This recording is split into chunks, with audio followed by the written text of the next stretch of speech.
So let's learn the next concept which is direction. हमने अभी तक देखा कि किस तरह से मैग्नीट्यूड निकाला जाता है, बट अभी तुम्हें समझना होगा किस तरह से डायरेक्शन निकाला जाता है, ठीक है?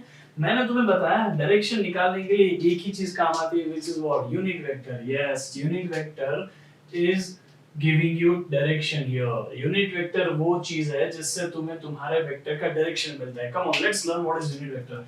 As name represents, बताओ ये वेक्टर तो है लेकिन इसका मैग्नीट्यूड जो है ना वो 1 है. इसका मैग्नीट्यूड कितना है? 1. 1 रिप्रेजेंट्स व्हाट? यूनिटी. इसीलिए तो इसको बोलते हैं unit vector. Unit vector has magnitude which is equal to 1. So let's learn our concept again. Any vector is equal to magnitude into direction. Magnitude क्या है यूनिट वेक्टर का? कम ऑन मैग्नीट्यूड क्या है यूनिट वेक्टर का? 1. तो इधर क्या आ जाएगा? बोलो. इधर इज इक्वल टू 1 इनटू बोलो डायरेक्शन ना बचा, क्या फिर डायरेक्शन बचा. तो इसीलिए मैंने बोला कि अगर किसी भी वेक्टर का मैग्नीट्यूड 1 हो जाए तो बचेगा सिर्फ direction, and this vector will be called as unit vector. समझेगा? This vector will be called as unit vector. याद रहेगा? तो any unit vector gives you direction. Why? Because it has magnitude which is equal to 1. इसलिए magnitude से फर्क नहीं पड़ने वाला ना. क्यों? क्योंकि वो 1 है. 1 ऐड करो, 1 मल्टीप्लाई करो, डिवाइड करो, कुछ फर्क नहीं पड़ता. समझेगा कि नहीं? इसलिए ये वेक्टर को सॉरी ऐड तो हम नहीं करने वाले, बस सिर्फ मल्टीप्लाई करने वाले. इसीलिए देखो मैंने बताया था मैग्नीट्यूड इनटू डायरेक्शन. तो direction which is what? Unit vector. Unit vector को मल्टीप्लाई करते हैं. मल्टीप्लाई बाय 1 इज कुछ फर्क नहीं पड़ता ना 1 से मल्टीप्लाई करने पे. समझा कि नहीं? This is the magic of unit vector. Unit vector is a superb concept. कैसे किया? एक वेक्टर लिया जिसका मैग्नीट्यूड यूनिटी ले लिया, तो हमने क्या बोला उसको कि ये यूनिट वेक्टर बन गया. समझा? If any vector is magnitude into direction but the magnitude becomes 1, then that vector gets converted into what? Unit vector. याद रहेगा? समझो मैं इसको एक और रिप्रेजेंटेशन देता हूं. यूनिट वेक्टर को हम u कैप लिखते हैं. u cap. याद रहेगा? तो ऐसे u कैप लिख सकते हो, या तो मैंने तुम्हें बताया a b कैप लिख सकते हो. एनी वेक्टर जो जिसके ऊपर भी एरो है ना बाहर है, उसको तुम कैप से रिप्रेजेंट कर दो तो तुम्हारा वो क्या हो जाएगा? यूनिट वेक्टर का सिंबल. याद रहेगा किस तरह से मैंने यूनिट वेक्टर रिप्रेजेंट किया? समझ में आया कि नहीं किस तरह से किया? यस. अभी मैं तुम्हें कुछ और तरीके बता रहा हूं किस तरह से हम यूनिट वेक्टर के साथ डील करते हैं. सुनो ध्यान से. समझो ये कोई वेक्टर है, ठीक? एनी रैंडम वेक्टर, कोई भी वेक्टर है, मुझे फर्क नहीं पड़ता ये कौन से डायरेक्शन में किस हिसाब से, कहीं भी उसका डायरेक्शन है, बस एक रैंडम वेक्टर है. इसका समझ लो मैंने इसको नाम दे दिया है f बार. ठीक है? अभी ये f बार को रिप्रेजेंट करने के लिए तुम्हें कितनी चीज लगेगी? बोलो. Yes, magnitude and direction. तो magnitude will be given by the length. Yes. Direction will be given by the arrow. But वो एरो सिर्फ इतना तो नहीं होता ना, उसको हम यहाँ पे एक छोटा सा एरो बनाते हैं. समझा? ये अभी ये वो वेक्टर है जो ये f बार के अलोंग है. यस, ये वो वेक्टर है जो f बार के अलोंग है. समझ लो इसकी लेंथ x टाइम्स है. x is some random number, जितने टाइम्स इसकी लेंथ है, तो इसकी लेंथ x है. और मैं अभी इसकी लेंथ समझो x मीटर, मीटर्स में ले लेता हूं, तो x मीटर उसकी लेंथ है. ठीक है? x मीटर उसकी लेंथ है और इसकी लेंथ 1 मीटर ले लेते हैं क्योंकि इसका मैग्नीट्यूड कितना लिया है मैंने? 1. तो इसकी लेंथ 1 मीटर है. याद रहेगा? अगर इसकी लेंथ 1 मीटर है और ये सिर्फ ऐसे डायरेक्शन में एरो बता रहा है, मतलब ये सिर्फ एक डायरेक्शन दे रहा है. अब ये 1 मीटर के वेक्टर को x टाइम्स ले लोगे तो ये x मीटर का वेक्टर आ जाएगा ना. समझ रहा है कि नहीं? ये x टाइम्स 1 मीटर को रिप्रेजेंट करते जाओगे तो क्या आ जाएगा? x मीटर का वेक्टर आ जाएगा. लेकिन यहाँ पे सिर्फ लेंथ ही नहीं बढ़ी, उसको डायरेक्शन भी मिल गया. समझ में आया किस तरह से हुआ? ये एक यूनिट वेक्टर जिसकी लेंथ 1 मीटर और ये x मीटर की लेंथ को अगर हम 1 मीटर वाले ऐसे यूनिट वेक्टर से मल्टीप्लाई करते तो 1 metre into 1 metre into 1 metre into 1 metre कितने टाइम्स आ जाएगा? बोलो. x times. तो क्या आ जाएगा? x मीटर वाला यूनिट वेक्टर ना, अरे सॉरी x मीटर वाला वेक्टर जिसको हमने एक डायरेक्शन भी दे दिया. बात समझ में आया किस तरह से हुआ है? यस. तो this is how it works. तो हम इस वेक्टर को एक नाम दे देते हैं, जैसे u कैप दे सकते हैं. समझा कि नहीं? इसी तरह से कुछ स्टैंडर्ड डायरेक्शंस है, जैसे कि हम x एक्सिस के अलोंग, ये x एक्सिस हम ऐसे रिप्रेजेंट करते हैं ना, x एक्सिस के अलोंग कोई भी अगर यूनिट वेक्टर देंगे तो उसको i कैप लिखेंगे. क्या लिखेंगे? बोलो. i cap. i cap is a unit vector along x axis. समझ में आया? i cap is a unit vector along x axis. तो ये x एक्सिस के अलोंग तुम्हें यूनिट वेक्टर बताना है तो उसको हमेशा i कैप लिखोगे. याद रहेगा? तो अगर मुझे समझो x एक्सिस पे 5 सेंटीमीटर चलना है तो 5 i cap. Yes, 5 centimetre into i cap. 5 is a magnitude, समझा? 5 is a magnitude और i cap is a direction which shows you are going along what x axis. समझ में आया? जैसे कि I am repeating it again, सुनो ध्यान से। अगर मुझे x एक्सिस के अलोंग 5 सेंटीमीटर या 5 मीटर या 5 यूनिट्स चलने हैं तो I will represent it as 5 i cap। इससे क्या पता चला? मैं 5 स्टेप्स में चला along i cap। i cap is nothing but along x axis। yes, तो ये हमारा मैसेज कंप्लीट कर रहा है। समझ में आया किस तरह से हुआ ये? yes, तो इस तरह x axis के along जो भी वेक्टर होता है ना वो हो गया i cap। इस तरह y axis के along जो भी वेक्टर हो गया उसको हम ऐसे लिख लेंगे, उसको j cap लिखते हैं। समझो? y के along क्या होगा? j cap। इसी तरह z के along होगा k cap।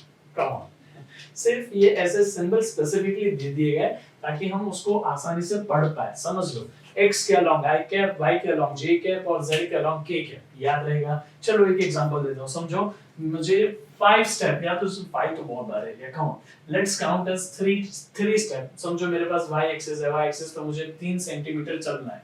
ठीक है, तो 3 सेंटीमीटर चलना है मुझे y एक्सिस पे। तो how will I right it in terms of vectors? कैसे? बोलो। 1 2 3 along y axis which is 3j cap। नहीं समझा? 3j cap, j कहां पे है? along y axis।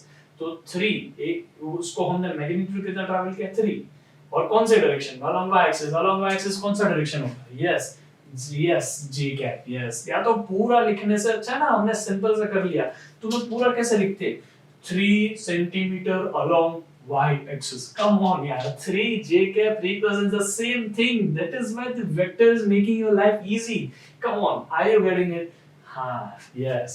तो इस तरह x axis का along i cap, y axis का along j cap and z axis का along yes k cap। तो हम अगर ऐसे माने, ये समझो x axis है, ये y axis है एंड यहाँ पे हम ऐसे z axis बना लेते हैं। ठीक है, तो x axis के along जो वेक्टर होगा उसका यूनिट वेक्टर हम i cap बोलेंगे, y एक्सिस के अलोंग जो यूनिट वेक्टर होगा उसको हम j कैप बोलेंगे, z एक्सिस के अलोंग जो यूनिट वेक्टर होगा उसको हम k कैप बोलेंगे। याद रहेगा? Unit vector giving direction of x axis is i cap, unit vector giving direction of y axis is called as j cap, unit vector giving direction of z axis is called as k cap. याद रहेगा? पक्का ना? चलो एक example का answer करो। अगर मुझे 7 मीटर चलना है अलोंग z एक्सिस तो how will I right it in terms of vectors? बोलो। Yes, 7k cap। मैंने 7 steps चले along z axis and along z axis को हम simply एक लेटर से रिप्रेजेंट करते हैं। कौन सा लेटर है? k cap। Yes, very good। Now you understand। जब भी ऐसे एक एक्स्ट्रा चीज बता रहा हूँ सर, जब भी ऐसे 3 वेक्टर, जब भी 3 वेक्टर और तीनों ऐसे परपेंडिकुलरली हो, क्या ये x y z एक्सिस ऐसे परपेंडिकुलर होते हैं ना? Come on, can you imagine this? x y z, हाँ अभी होगा ना perpendicular. Yes, x y z जो परपेंडिकुलर होता है, x परपेंडिकुलर y से, y परपेंडिकुलर है z से, z परपेंडिकुलर है x से। तो जब तीनों vectors perpendicular to each other होते हैं तो उसको ऑर्थोगोनल वेक्टर्स भी बोला जाता है। बस याद रखो, कहीं काम आए तो उसको यूज कर लेना, सिर्फ नाम है, टर्म है उसका, याद रहेगा। Come let's go ahead. अभी हमारा काम ज्यादा इजी हो जाएगा, but before we start with that हमें एक छोटी सी चीज पढ़नी पड़ेगी जिसको बोलते हैं वेक्टर्स लॉ, वेक्टर्स एडिशन। इसमें हम 2 लॉ पढ़ते हैं वेक्टर एडिशन के लिए। हमें 2 मेथड है। पहली मेथड जो है लॉ ऑफ पैरेललोग्राम, ये सबसे ज्यादा स्टैंडर्ड है और यही ज्यादा से ज्यादा तुम यूज करोगे। लेकिन but before we start with that, हमें ये जो मैग्नीट्यूड और डायरेक्शन का कांसेप्ट समझना है ना, तो हमें पढ़ना पड़ेगा पहले ट्रायंगल लॉ। याद रहेगा? तो triangle law of vector addition सबसे पहले पढ़ते हैं। Come on, I am repeating it again कि वेक्टर को ऐड करने के 2 तरीके हैं। जैसे तुमने नंबर ऐड करने का सिर्फ एक ही तरीका है, लेकिन वेक्टर्स को ऐड करने के 2 तरीके हैं। एक पैरेललोग्राम लॉ, दूसरा ट्रायंगल लॉ। एक पैरेललोग्राम लॉ, दूसरा ट्रायंगल लॉ। हम ट्रायंगल लॉ को बेसिक मान के अभी इसको चल रहा है, फिर सबसे ज्यादा तो तुम पैरेललोग्राम यूज करने वाले हो। एक बार मैंने तुम्हें पैरेललोग्राम बनाना सिखा दिया ना तो तुम ट्रायंगल लॉ टच भी नहीं करोगे। कम ऑन, एक पहले हम ट्रायंगल लॉ पढ़ लेते हैं क्या होता है। ठीक है, लेट्स बिगिन विद। समझो मेरे पास में एक वेक्टर है व्हिच इज a बार यहाँ पे, ओके, सिंपली एक a बार यहाँ पे रिप्रेजेंट किया। दूसरा एक और वेक्टर है व्हिच इज b बार यहाँ पे, ठीक है, ये हुआ b बार। समझ में आया? ये एक a बार लिया और b बार लिया। ठीक है, अब triangle of vector addition says that if any two vector can be represented as two adjacent sides of triangle, then remaining side, मैं वापस बोल रहा हूँ, सुनो, when two vectors can be represented as two adjacent sides of triangle, then the remaining side is nothing but the resultant। resultant मतलब उन दोनों के वेक्टर का एडिशन। यस, तो यहाँ से देखो ये a बार और ये b बार, क्या ये दो वेक्टर बन गए? ये क्या ट्राइंगल को रिप्रेजेंट कर रहे हैं, ट्राइंगल की दो साइड को।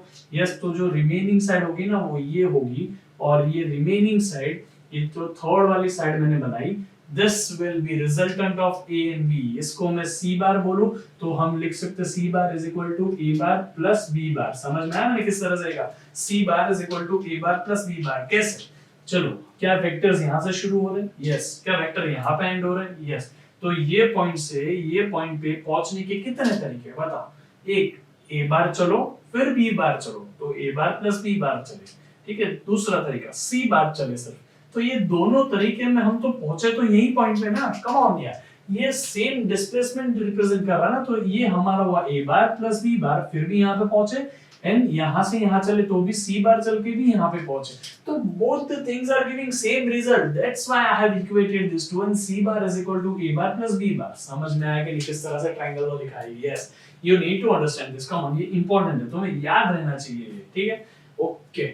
उसके अलावा मैं तुम्हें एक एग्जांपल देता हूं। चलो, तुम इसको बताओ, अगर मैंने ये a बार लिया और यहाँ पे ले लिया c बार और यहाँ पे ले लिया b बार,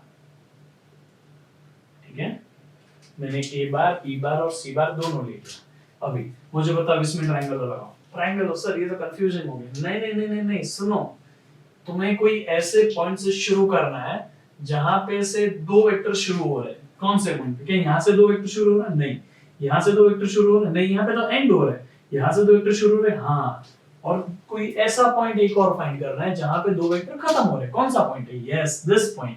ये पॉइंट पे दो वेक्टर खत्म हो रहे हैं, ये पॉइंट पे दो वेक्टर शुरू हो रहे हैं, तो बस उन दोनों से शुरू करो ना, यहाँ से यहाँ तक आना है। तो one way is b bar travel करके आओ, and another way is a bar plus c bar travel करके। समझ में आया कि नहीं? तो b bar is equal to a bar plus c bar। समझ में आया मैंने कैसे लिखा? कम ऑन यार, ये बहुत सिंपल है। तुम्हें बस एक वैसा पॉइंट फाइंड करना है जहां से दो वेक्टर ओरिजिनेट हो रहे हैं, और दूसरा ऐसा पॉइंट फाइंड करना है जहां पे दो वेक्टर का एंड हो रहा है। एंड किससे होता है? टेल से। सॉरी, एंड किससे होता है? हेड से। स्टार्ट किससे होता है? टेल से। यस, तो ये टेल दोनों का है ना, जहां पे दो वेक्टर की टेल हो वो स्टार्टिंग पॉइंट है, जहां पे दो वेक्टर का हेड हो वो एंडिंग पॉइंट है। तो टेल से शुरू करो जहां पे दो वेक्टर स्टार्ट हो रहे हैं, और यहां से हम दो वे बनाएंगे। पहला, और खत्म कहां पे करेंगे बोलो? जहां पे दो वेक्टर का हेड है। यस, तो यहां से यहां तक हमारा स्टार्टिंग से एंडिंग हुआ। अभी बताओ मुझे यहां से यहां जाने के कितने तरीके? Come on, you can't give wrong answer, ये बहुत इजी है। बोलो क्या हो गया? c bar is equal to a bar plus b bar. यहां पे बताओ, क्या ये स्टार्टिंग पॉइंट है? क्यों? दो वेक्टर्स की टेल यहां से शुरू हो रही है। यस। क्या ये एंडिंग पॉइंट है? यस, क्योंकि दो वेक्टर का हेड यहां पे खत्म हो रहा है। बोलो अब मुझे बताओ, क्या ये दो पॉइंट के बीच में ट्रैवल करने के कितने तरीके? Come on, you can't give wrong answer. b bar is equal to a bar plus c bar. समझ में आया? यहां से यहां आने के दो तरीके, a bar plus c bar travel करो या b बार ट्रैवल करो। Yes, this is how you can write this triangle law का इक्वेशन।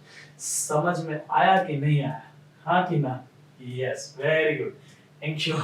अभी हम आगे पढ़ते हैं उसके, ठीक है? अभी चलो करते आगे। I am very much happy तुमने ये आंसर बता दिया। ठीक है, चलो लेट्स गो अहेड। अभी मैंने तुम्हें एक तरीका बताया था। समझ लो, ये x एक्सिस है, ये y एक्सिस है। मैं वही पहले की चीज वापस ला रहा हूं, तो मुझे बताना ये कम ऑन, तुम गलत मत करना, ठीक है? चलो देखो, यहाँ पे समझो ये एक पॉइंट है जो a है, जिसका कोऑर्डिनेट है x, y, ठीक है?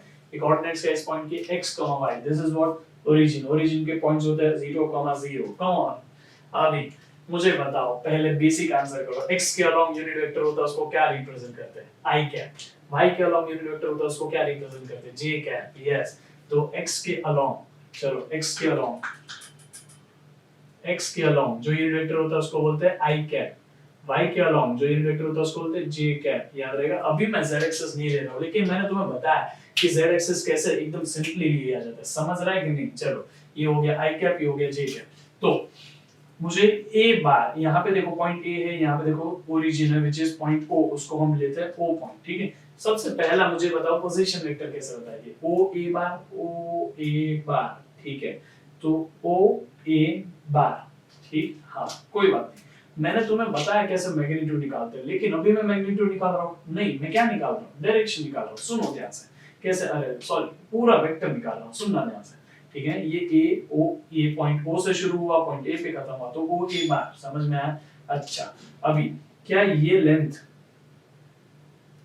ये एक्स लेंथ है, हाँ कि ना, लेकिन ये किसके अलाउंग है, एक्स एक्सिस, एक्स एक्सिस के इस लेंथ को मैं एक्स बोल रहा हूं, और ये एक्स एक्सिस रिप्रेजेंट नहीं कर रहा, इस लेंथ का नाम मैंने एक्स दिया है क्योंकि इसके कोऑर्डिनेट एक्स का हुआ, ये 2,3 होता तो ये 2i होता है, समझ रहा है कि नहीं, ये 2 होता है यहाँ पे, ये कोऑर्डिनेट अगर 5,6 होता तो ये 5 होता, समझ रहे, ये सिर्फ एक रिप्रेजेंटेशन है, तो ये x, लेकिन along which axis, x axis, x axis के अलोंग यूनिट वेक्टर, तो तुम्हें बताना पड़ेगा ना कि ये x लेंथ किसके अलोंग है, x एक्सिस के अलोंग, तो xi कैप, यस। दूसरा बताओ, ये पॉइंट देखो, यहाँ पे तुम्हें y भी बताना पड़ेगा, बताओ y किधर आएगा, कैसे आएगा, तो क्या यहाँ से देखो, ये y कोऑर्डिनेट के लिए लेंथ नहीं है, ये y लेंथ नहीं है ना y लेंथ, क्योंकि y एक्सिस के पैरेलल है, देखो ये y लेंथ है।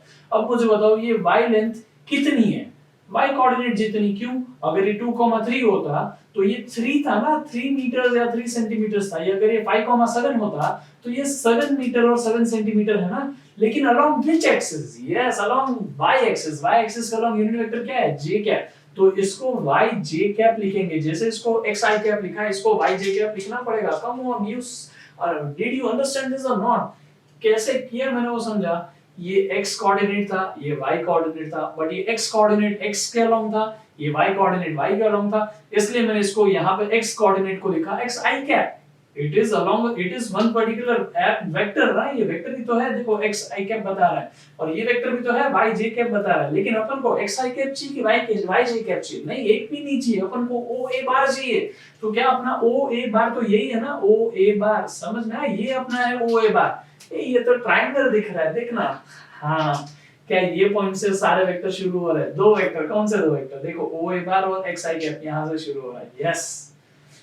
क्या यहाँ पे ये पॉइंट पे दो वेक्टर एंड हो रहे हैं, यस, दो वेक्टर का टेल किधर है, यहाँ पे, दो वेक्टर का हेड किधर है, यहाँ पे, तो ये पॉइंट से ये पॉइंट जाने के कितने रास्ते, कम ऑन, ये पॉइंट से ये पॉइंट जाने के कितने रास्ते, एक, दो, एक क्या है oa बार, तो लिखा मैंने oa बार, ठीक है, दूसरा क्या है xi cap plus yj cap, xi cap plus yj cap, yes this is how you write this vector, समझ में आया कि नहीं किस तरह से लिखा, xi cap plus yj cap, yes you need to understand this, क्योंकि ये सबसे बेसिक बात है, तुम्हें वेक्टर बनाने आना चाहिए, yes समझ में आया कैसे आया, oa bar is equal to xi cap plus yj cap, तो ये हुआ 0 से लेके और ओरिजिन से लेके a तक, ये हुआ oa बार को xi प्लस yj लिख सकते हैं, क्यों, कैसे, triangle law of vector addition से, समझ में आया, और इसी का मैग्नीट्यूड पाइथागोरस से निकलता है, कम ऑन यार, oa बार का magnitude is equal to under root of x square plus y square, come on man, समझ में आया कि नहीं, ये लेंथ का स्क्वायर इज इक्वल टू ये लेंथ का स्क्वायर प्लस ये लेंथ का स्क्वायर, या तो सिंपली इसमें से ऐसे हमेशा मैग्नीट्यूड ऑफ द वेक्टर निकाला जाएगा, समझ में आया कैसे किया मैंने, यस।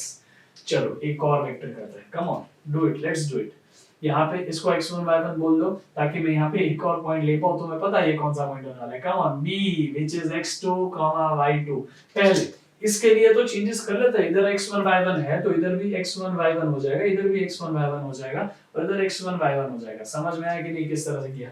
अच्छा दूसरा क्या है बोलो, सेकंड OB बार निकालने का अपने को, OB बार, पहले ये OB बार रिप्रेजेंट तो कर दे, क्या OB बार इस तरह से रिप्रेजेंट होने वाला है, यस ये है ना OB बार, समझा कि नहीं, ओरिजिन से लेके B तक क्या है ये, पोजीशन वेक्टर, डिस्प्लेसमेंट वेक्टर की unit vector, come on it is position vector, it is representing a position of a vector with respect to origin, no? That is why it is what, position vector, so OB bar is a position vector, let's find out what is OB bar, OB bar का magnitude नहीं निकाल रहा हम, सिर्फ OB bar का vector बना रहे हैं, क्या OB bar x2 और y2 कोऑर्डिनेट पे, तो क्या यहाँ से मैं देखो यहाँ पे ध्यान से, ये हो गया हमारा एक ऐसा वेक्टर जो y2 वेक्टर है, समझा कि नहीं, y2j कैप, कैसे किया मैंने सर, ये कैसे किया बताओ प्लीज, ये देखो ये क्या y2 लेंथ होगी, हाँ कि ना, ये y2 लेंथ है ना, और किसके अलोंग है, x एक्सिस के अलोंग, तो ये y2j कैप, समझा, ये कितनी लेंथ है, y2 लेंथ है, y2 किसके अलोंग है,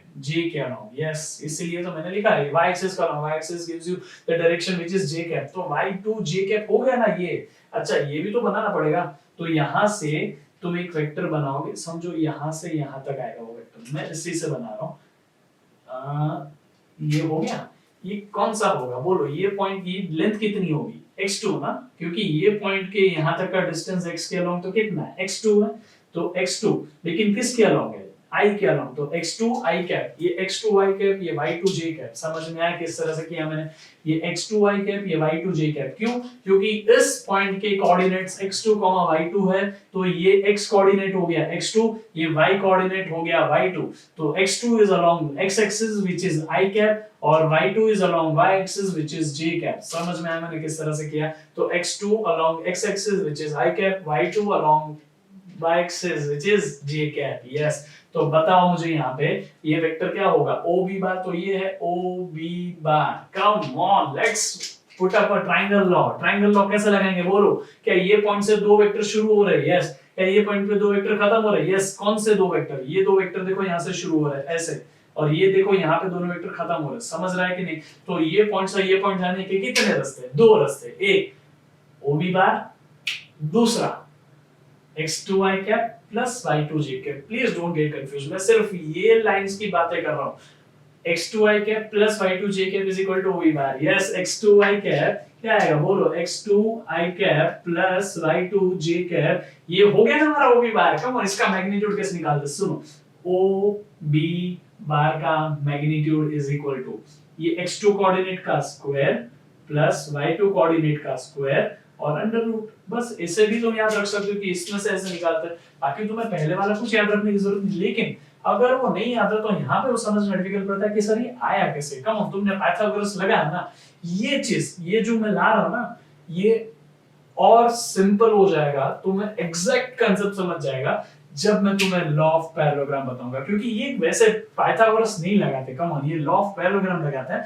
लेकिन ये स्टेटमेंट का अभी तुम्हें कुछ मतलब नहीं समझेगा, प्लीज थोड़ी देर के लिए पेशेंस रखो, मैं तुम्हें बताऊंगा ये कैसे आया, ठीक है। चलो अभी ये दो डिस्प्लेसमेंट वेक्टर हो गए, OA बार उसका वेक्टर बनाया, उसका मैग्नीट्यूड बनाया, OB बार उसका वेक्टर बनाया, उसका मैग्नीट्यूड बनाया, अभी लास्ट वेक्टर, ये दोनों कौन से वेक्टर थे बोलो, ये दोनों पोजीशन वेक्टर थे, अभी मुझे बनाना है डिस्प्लेसमेंट वेक्टर, डिस्प्लेसमेंट वेक्टर मेरा होगा यहाँ पे होगा, सुनो ध्यान से, यहाँ से लेके यहाँ तक, क्यों, क्योंकि यही तो डिस्प्लेसमेंट हुई है, समझ में आया कि नहीं, क्यों ये डिस्प्लेसमेंट वेक्टर है, ये डिस्प्लेसमेंट वेक्टर है कि नहीं पहले बताओ, हाँ है, क्यों, क्योंकि ओरिजिन से शुरू नहीं हो रहा, ये A से B तक जा रहा है, तो AB बार होगा ना, ये क्या होगा AB बार, या तो इसको तुम S बार भी लिख सकते हो, yes.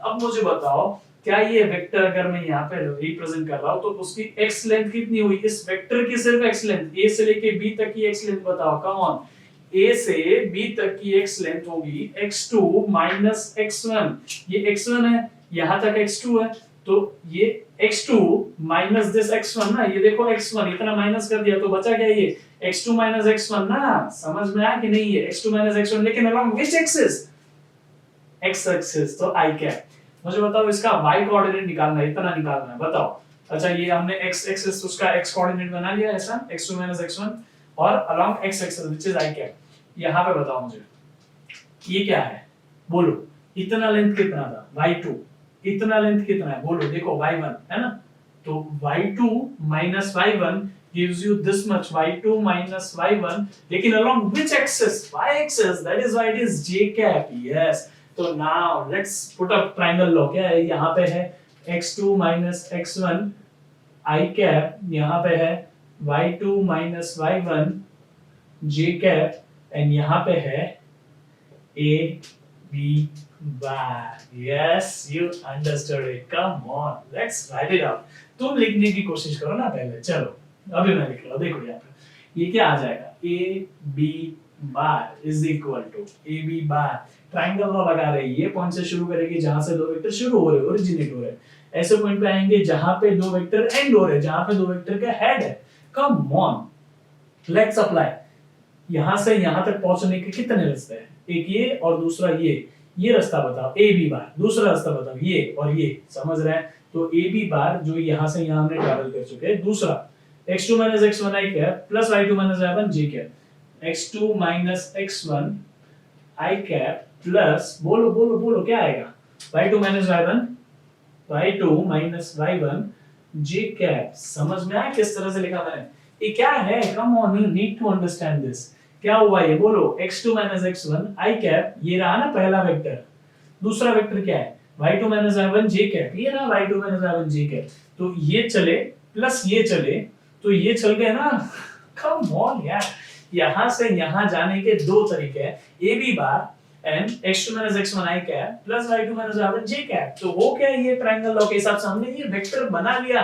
This is our vector. इस तरह से तुम कोई भी जनरल वेक्टर का फॉर्मूला बना सकते हो। This is formula for any general vector, बस तुम्हें उसके कोऑर्डिनेट्स पता होने चाहिए, याद रहेगा। इसका मैग्नीट्यूड बता दो, चलो ए बी बार का magnitude will be equal to under root of पहला ये x कोऑर्डिनेट का square x2 minus x1 the whole square plus इसमें मैग्नीट्यूड में i और j नहीं होता क्योंकि वहां पे डायरेक्शन देने की जरूरत ही नहीं ना, मैग्नीट्यूड है। Come on.